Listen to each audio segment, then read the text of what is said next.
You have owned your dog for years. You feed them premium food, walk them daily, and let them sleep on your luxury couch.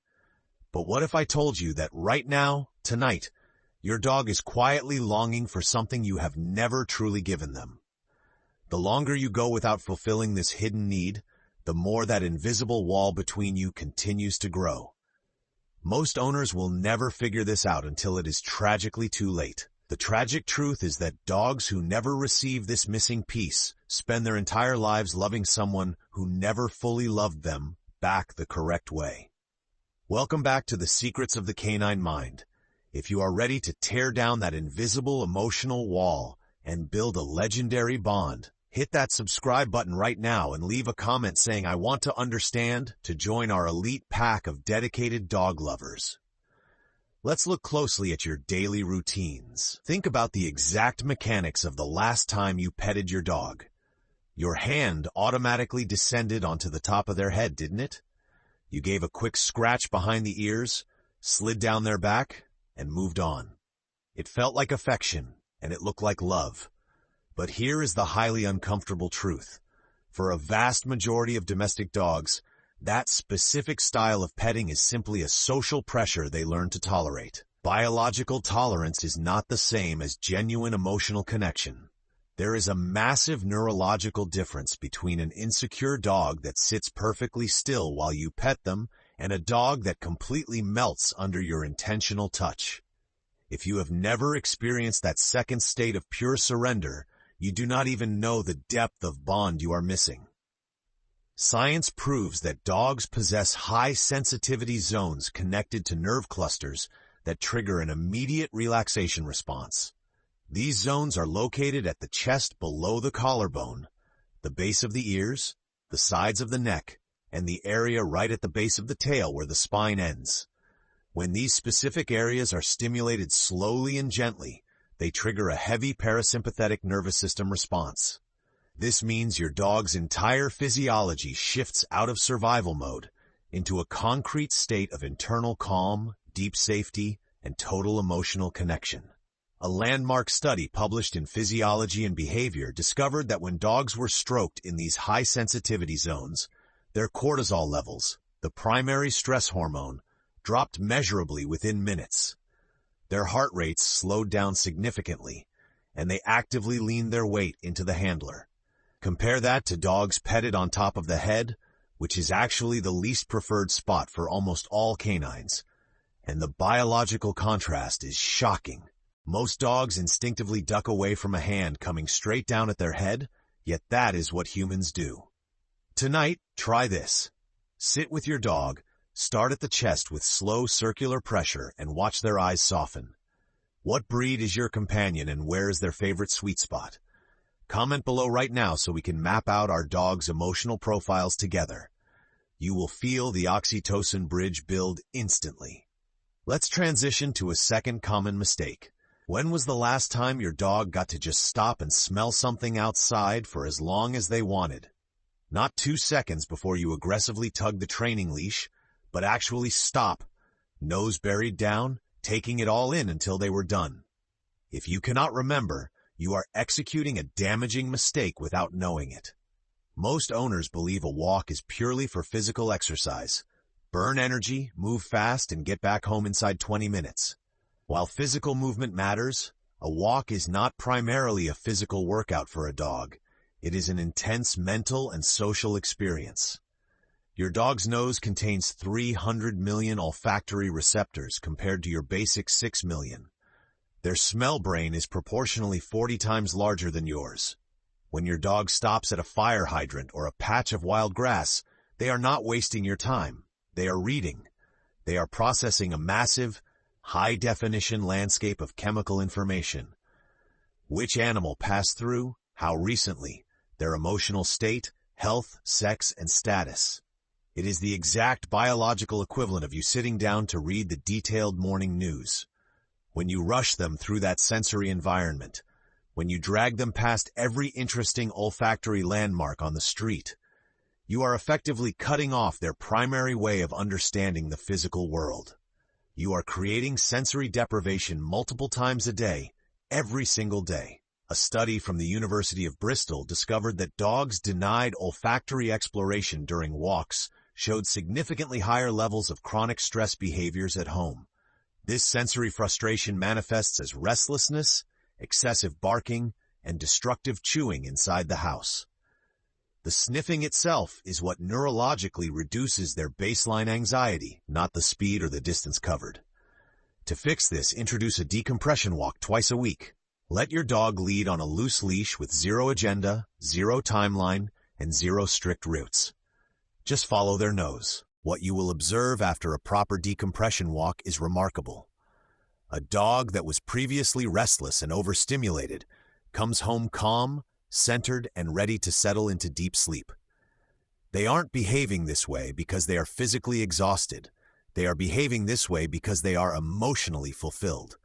There is a massive psychological boundary between exhaustion and emotional fulfillment. This brings us directly to language. Have you ever called your dog's name only to watch them completely ignore you? They aren't being stubborn. The issue is vocal dissonance. Before we explain how a dog's brain processes your tone, subscribe to the Secrets of the Canine Mind right now and hit the bell icon so you never miss our clinical insights. Let's examine the neuroimaging data. Most owners assume dogs process words exactly like humans do, believing that if you speak firmly, they understand the underlying vocabulary. But that is false. Researchers at Eötvös Loránd University discovered that dogs use different brain hemispheres to process vocal inputs. The right hemisphere maps the emotional tone, while the left hemisphere processes the specific meaning of the words. A genuine neurological sense of reward and connection only activates inside a dog's brain when the emotional tone and the meaning of the words match perfectly. Praise words spoken in a flat, monotone voice did absolutely nothing to activate their reward center. Neutral words spoken with fake excitement also failed to stimulate their neural pathways. Warmth must be real. When you tell your dog good boy or good girl in a rushed, monotone voice while scrolling on your smartphone, your dog's brain flags a mixed signal. The word says one thing, but the chemical tone says something else entirely. The direct neurological result is confusion, emotional detachment, or total social disengagement. You must be mentally present. To repair this, start constructing a distinct vocal signature with your dog. Select 2 or 3 specific connection phrases that you use exclusively during positive, low-pressure moments. Use them consistently with the exact same emotional frequency. Over time, that specific vocal frequency becomes a neurological anchor, signaling to their nervous system that they are safe, seen, and valued. Let's cross over to the 4th major pillar of connection. When was the last time your dog had to actively work to access their daily food? Not performing a basic trick, but something that forced them to use their cognitive brain, their nose, or their physical body to solve a complex puzzle to earn a meal? If the answer is never, you are denying an essential part of their identity. Every domestic dog breed evolved alongside humans as dedicated working animals. Retrievers, hounds, and herders were engineered to track, hunt, and guard. Their neural architecture is hardwired for problem solving, which a standard food bowl sitting on the kitchen floor does nothing to satisfy. When a dog consumes kibble from a standard bowl, the entire meal experience is over in 45 seconds flat. There is zero structural challenge, zero mental engagement, and zero internal sense of accomplishment. While not harmful on the surface, you are leaving an immense reservoir of invisible emotional and chemical benefits completely off the kitchen table. A study in applied animal cognition evaluated a phenomenon called contra-freeloading. Researchers discovered that dogs displayed markedly superior levels of positive emotional indicators, post-meal calmness, and relaxed body posture when they had to perform a puzzle task to earn food, compared to when it was handed to them for free on a silver platter.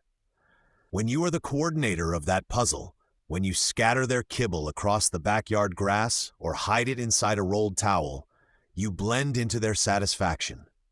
Your dog doesn't just link you with food, they associate your specific presence with a deep, primeval feeling of accomplishment and neurochemical reward. You don't need to purchase expensive boutique equipment to unlock this hardwired circuit. Scatter their regular evening dry food across the backyard lawn. Hide tiny portions in 3 different rooms and send them on a search query. Do this simple act a few times a week and observe the profound emotional shift. Now we arrive at the final secret, the one promised at the absolute beginning of our video. This costs $0, requires zero specialized equipment, yet almost no modern dog owner ever performs it intentionally. This is arguably the single most important bonding practice on our entire list today. I want you to try a quiet behavioral experiment the next time you are home together. Not right after an intense walk, not during high-energy playtime, but during a random, quiet moment in the afternoon. Set your phone down on the table, step away from the couch, and simply sit flat on the floor. Do not call them over, do not hold out a high-value treat, and do not reach your hands out toward them. Just sit there silently. This sounds too simple to hold biological weight, but what happens next tells the truth about your bond. Think about what your dog experiences physically every day. You are a giant. Every person in your dog's life is a massive figure. When you walk through the house, you move completely above them. When you reach down to pet them, your hand descends from the sky. In ancestral animal body language, presence from above means absolute dominance, heavy social pressure, and tactical control. Your dog willingly accepts this pressure because they love you deeply, but they never, not once, get to experience you as a social equal, as a physical presence that is simply there at the exact same height, in the exact same space, with absolutely zero structural demands being imposed on them. The microsecond you sit flat on the carpet, a silent emotional shift detonates in the room. Your dog will instantly notice the structural change in your posture. Perhaps they glance over in disbelief from across the room, or stand up to monitor your eyes from a completely new angle. If you stay perfectly still and remain completely calm, you'll see the magic happen. They will slowly begin to drift toward your space, not bounding over frantically for a game, but moving deliberately, entering your bubble on their own terms. They might sit close or lay down facing you. That unprompted movement, that genuine choice to close a distance without being called or bribed with food, is the most honest declaration a dog can make. It means they want to be near you simply because of who you are to them, not because of what material resource you offer. Research in canine ethology proves that dogs who experience regular, low-pressure, non-demanding proximity with their owners display vastly stronger secure attachment patterns, minimal baseline anxiety, and highly resilient stress responses. This isn't achieved through training. It is forged through quiet presence shared between two souls who trust each other completely. Think about all 5 pillars together. Touch and right foe jiao cam zones, decompression walks that feed their mind, a vocal signature matching your emotional frequency, food puzzles that trigger accomplishment, and a quiet presence on the floor. Together, they construct a sacred biological bridge built on absolute, unshakable trust. Your dog has been completely ready to offer you this level of devotion since the very first day they looked up into your eyes. The only real question is whether you are ready to meet them halfway. If this video broke your illusions, share it with someone who loves their dog. Subscribe to The Secrets of the Canine Mind, and drop a comment telling us your floor experiment results. True connection requires $0. It simply demands your mental presence in their world. From the beautiful snowy trails of Canada to dedicated dog guardians everywhere, thank you for honorably listening to your dog's silent voice today. We read every single comment on this channel. Protect the ancient bond. We will see you in the very next discovery.